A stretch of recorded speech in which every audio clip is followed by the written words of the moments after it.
Calvin Abueva nasangkot na naman sa isang gulo matapos matambakan ng SMB ang Magnolia sa kanilang Game 2 Best of 7 Final Series. Nagkalat sa maraming social media ang pakikipagbangayan ni Abueva at kanyang asawa laban kay SMB Center Mo Tautuwa at sa asawa rin ito. Makikita nga sa mga video sumugod si Abueva sa hallway ng arena para kumprontahin ang asawa ni Tautuwa dahil sa hindi nagustuhan ang sinabi nito sa kanya. Hinihintay ko asawa ko, tapos gagawin. Hindi ba, like tayo mga wife, hindi natin pwedeng bastusin yung mga Bakit ako babastusin yung ganun? diba? Parang, Sino ba yun? Ganon din ang asawa ni Abueva ay sobrang nagagalit at halos maiyak sa nangyari dahil sa masasakit na pinagsasabi ng asawa ni Tautuwa kay Abueva. Dito nga marami nakarinig na itong si Alvin Abueva ay naghahamon pa ng sapakan kay Mo Tautuwa. Ano yung asawa mo gawa?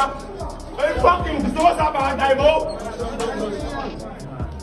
ugly ass!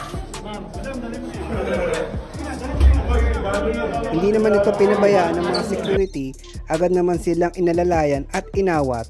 Kasama pa nga dito ang SMB assistant coach na si Boss Austria para pakalmahin sa Abueva. Sa pagkakataong ito, tila may palaman pang huling mga sinabi ni Abueva kung saan ang sabi niya nga rito ay babawi sila sa Game 3. Sa totoo lang, hindi naman bago sa mga nanonood at taga-subaybay ng PBA ang ganitong pangyari sa laging nasasangkot si Alvin Abueva.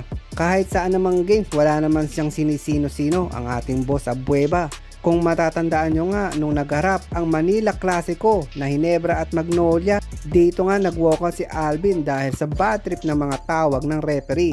Sabay sabing Japan, Japan habang palabas sa hallway ng MOA Arena. Agad naman itong pinagtakpan ni Francis Chua ang mga sinabi ni Alvin Abueva. For sure ipapatawag na naman itong si The Beast ng PBA management dahil sa nangyayari. Paano ba naman kasi makakaiwas si The Beast sa mga ganitong gulo? Nawawala na nga siya ng lugar sa PBA pag nakakagawa siya ng mga pagkakamali mga boss.